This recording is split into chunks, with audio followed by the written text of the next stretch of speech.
morning, students.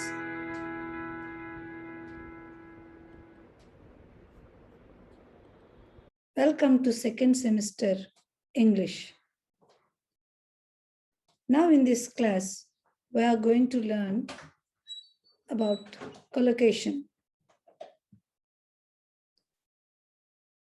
So, what is collocation?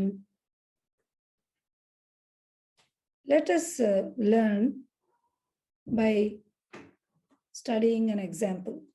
If someone says, I am making homework, people will laugh. Is it not? ఎవరైనా making homework I'm making homework అంటే నువ్వు నవ్వుతావు కదా, making homework ఏంటి అంటావు. కానీ it is what should you say instead of making homework? Making homework అంటే మరి ఏమనాలి? You are doing homework. కాబట్టి do and homework are natural combinations. కాబట్టి do and homework, doing homework అనేది న్యాచురల్గా కంబైన్ అయ్యే ఒక collocation. So making homework sounds unnatural. కాబట్టి మేకింగ్ హోంవర్క్ అనేది అన్యాచురల్ కొలొకేషన్. సో కొలొకేషన్ అంటే ఏంటనమాట? Collocation means the natural combination of words. Collocation అంటే ఏంటంటే న్యాచురల్గా వర్డ్స్ని కంబైన్ చేయడాన్ని కొలొకేషన్ అని అంటారు. కాబట్టి what is collocation? Collocation means the natural combination of words. వర్డ్స్ని న్యాచురల్గా కంబైన్ చేయబడడాన్నే కొలొకేషన్ అని అంటారు. So do and homework collocate. Do and homework అనేది న్యాచురల్గా కొలొకేట్ అవుతుంది, కంబైన్ అవుతుంది. Don't make mistakes. అలాగే మేక్ అనేది ఎలా కొలొకేట్ అవుతుంది? డోంట్ మేక్ మిస్టేక్స్ అని కరెక్ట్ కొలొకేషన్ అది. అంటే కొన్నిసార్లు గ్రామాటికల్గా తప్పు కాకపోవచ్చు, కానీ what is natural collocation and what is unnatural అనేది మనం ఇక్కడ చెప్తున్నాం. Do and homework collocate. Do homework, I'm doing homework, అది కొలొకేషనే. డోంట్ మేక్ మిస్టేక్స్ అనేది న్యాచురల్ కొలొకేషనే. కాబట్టి you will also understand through similar examples. Tall man, tall man అనేది కరెక్టే. హై మ్యాన్ అనేది రాంగ్. పొడుగు, టాల్ వస్తుంది, high, though they are synonyms. Tall high synonyms. కాబట్టి టాల్ మ్యాన్ అంటాం కానీ హై మ్యాన్ అనేది wrong collocation. That is why we say that it is a unnatural collocation. And then we also see that further examples. Fast food and quick food. Fast food కరెక్టా? కరెక్టే. Fast, quick ఒకటే మీనింగ్తో వస్తున్నాయి, అందుకని quick food అనడానికి లేదు కదా. Super fast express, quick express అనడానికి లేదు. So quick food. అలాగే క్విక్ మీల్ అనేది natural collocation. So natural combination of words అని మనం ఇక్కడ అబ్జర్వ్ చేస్తున్నాం, నోటీస్ చేస్తున్నాం.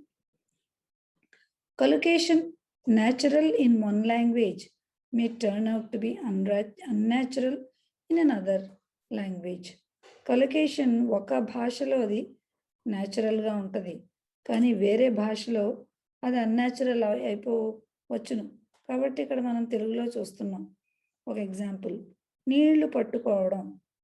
పట్టుకోవడం, పట్టుకో అంటే ఇంగ్లీష్లో మనం ఏమంటాం? క్యాచ్ కదా. నీళ్లు పట్టుకోవడం అంటే క్యాచ్ వాటర్. క్యాచ్ వాటర్ అంటామా? నీళ్లు పట్టుకోవడం ఇంగ్లీష్లో ఏమంటాం? క్యాచ్ వాటర్ కాదు. It's a wrong collocation. So what is the right collocation for this expression నీళ్లు పట్టుకోవడం ఇన్ ఇంగ్లీష్? ఇంగ్లీష్లో నీళ్లు పట్టుకోవడం అనే ఎక్స్ప్రెషన్కి కరెక్ట్ కొలొకేషన్ ఏంటి? అంటే క్యాచ్ వాటర్ కాదు. మరి ఏంటంటే in English you can say get water, store water, fetch water are right words of collocation. కొలొకేషన్కి ఇవి కరెక్ట్.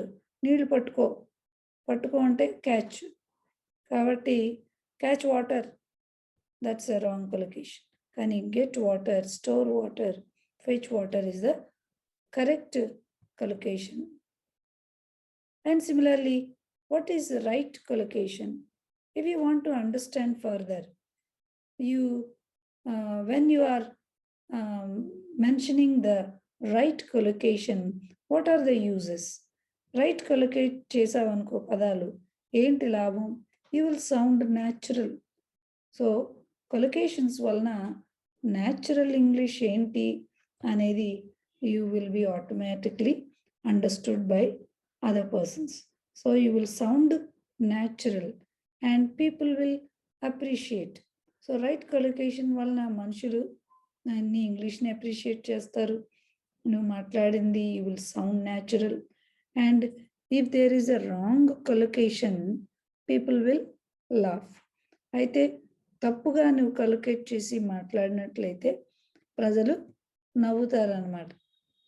కాబట్టి మనం రైట్ కలొకేషన్. సో కలొకేషన్ వలన ఏంటి, ఇంకా what are the other advantages? Collocation increases the vocabulary. Collocation అనేది నీ యొక్క వొకాబ్యులరీని ఇంక్రీజ్ చేస్తుంది. నీ పదాలని ఇంకా ఎక్కువ ఎక్స్ప్రెషన్స్ని ఇంక్రీజ్ చేసుకుంటూ వెళ్ళొచ్చు. ఎలా ఇంక్రీజ్ చేయొచ్చు, ఎలా ఇంప్రెస్ చేయొచ్చు అంటే ఎగ్జాంపుల్స్ మనం ఇక్కడ ఇచ్చాం. సో నైస్ అనే పదం ఎక్కువగా మనం వాడుతూ ఉంటాం. Nice song, nice dinner, nice dress. కాబట్టి ఎవరినైనా మంచి కాంప్లిమెంట్ ఇచ్చేటప్పుడు అస్తమానం నైస్ అనే పదమే to indicate to give a compliment, nice అనే పదమే వాడడం కంటే there are many other impressive words than simply or just nice. Nice అనే పదానికంటే ఇంకా ఇంప్రెసివ్ వర్డ్స్ ఉన్నాయి. Like delicious dinner. Nice dinner బదులు ఏమనొచ్చు? Delicious dinner. It's very cold. అలాగే ఇంకొక పదం వెరీ. ప్రతిదానికి I'm very sad, it's very cold. Very very very అంటే చాలా అనే ఎక్స్ప్రెషన్ వస్తుంది కాబట్టి ప్రతిదానికి వెరీ పెడతాను. దాని బదులు you can search for a good vocabulary that is bitterly cold, severely cold. అంటే చాలా చలిగా ఉంది మనం, చాలా అంటే వెరీ అనడానికి, అయితే మంచిది అనడానికి నైస్. ఇవే కాకుండా you can select some good vocabulary instead of those same old words or expressions. Very dark అనడానికి you can say pitch dark. చాలా ఎక్కువ చీకటిగా ఉంది అనడానికి pitch dark. Thus can impress your listeners. So ఇలాగా వొకాబ్యులరీ చేంజ్ చేసినట్లయితే you can definitely impress your listeners. So నీ యొక్క లిజనర్స్ని ఇంప్రెస్ చేయడం కొరకు అది తప్పకుండా ఇచ్చేయాలి. And then by using fresh collocation, you can communicate. So ఇలాగ ఫ్రెష్ కలొకేషన్స్ని నీవు మార్చుతూ ఉన్నట్లయితే నువ్వు చక్కగా కమ్యూనికేట్ చేయొచ్చు with confidence. You can communicate with confidence. And ఇంకా మనం ఎగ్జాంపుల్స్ చూసినట్లయితే బిగ్ మీల్ అంటారు, అంటే సబ్స్టాన్షియల్ మీల్ అని మనం రీప్లేస్ చేసాం వొకాబ్యులరీలో. అండ్ పోవర్టీ కాజెస్ క్రైమ్, అంటే పేదరికం క్రైమ్ని పుట్టిస్తుంది. దానికి other alternative or fresh collocation ఏంటంటే పోవర్టీ బ్రీడ్స్ క్రైమ్ అనే వొకాబ్యులరీని యూస్ చేసి you can sound fresh or you can impress upon your listeners. And variety in your vocabulary, you will sound better. If there is variety in your vocabulary, నీ వొకాబులరీలో ఎప్పుడైతే నువ్వు వెరైటీగా వర్డ్స్ని మారుస్తూ కొత్తవి యాడ్ చేసుకుంటూ కొత్త కొలొకేషన్స్ చేసుకుంటూ ఉంటావో you will sound better. So now how to learn collocations. ఇప్పుడు మనం ఏమి నేర్చుకుంటున్నామంటే మరైతే ఈ కొలొకేషన్స్ని మనం ఎలాగా నేర్చుకోవచ్చు అన్నట్లయితే మనం ఇక్కడ చూస్తాం. First point, by reading widely naturally you can expand your vocabulary. First advice ఏంటంటే రీడింగ్ వైడ్లీ, ఎక్కువగా మీరు చదివినట్లయితే న్యూస్ పేపర్స్, బుక్స్ చదివినట్లయితే న్యాచురల్గా నీకు వొకాబులరీ అనేది ఆటోమేటిక్గా ఎక్కువ కష్టపడక్కర్లేకుండానే నీకు నేర్చేసుకోవచ్చు. And then the next point is you must practice.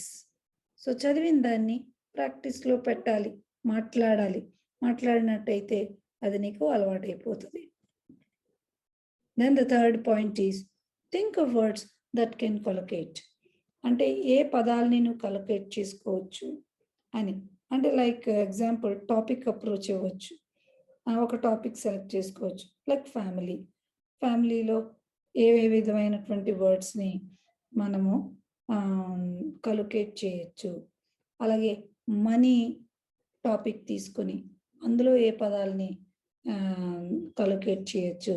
Weather, వాతావరణం ఉంది, దాని టాపిక్గా తీసుకొని అందులో ఏ విధమైనటువంటి పదాలని వొకాబులరీని నీవు కొలొకేట్ చేయొచ్చు. ఇలాగా చాలా విషయాల్ని you can take as a topic approach. ఒక టాపిక్ సెలెక్ట్ చేసుకుని దాన్ని వర్డ్స్ని ఎలా కొలొకేట్ చేయొచ్చు. Good weather, fair weather, bad weather, ఇలాంటివి చాలా ఎక్స్ప్రెషన్స్, కొలొకేషన్ ఎక్స్ప్రెషన్స్ ఉన్నాయి. అలాగే టేక్తో ఏ విధమైనటువంటి కొలొకేట్ చేయొచ్చు. Take a chance, take a break, take it easy, ఇలాంటి కొలొకేషన్ చేసుకునే వెర్బ్స్ ఉన్నాయి. కాబట్టి collocation can be made from combination of nouns, verbs and adjectives. కొలొకేషన్స్ని ఎలాగ నువ్వు చేయొచ్చు అంటే నౌన్స్ తీసుకోవచ్చు, వర్బ్స్ తీసుకోవచ్చు, యాడ్జెక్టివ్స్ కూడా తీసుకుని నువ్వు కొలొకేట్ చేసి దాన్ని ఒక విధమైనటువంటి ఎక్స్ప్రెషన్ చేయొచ్చు.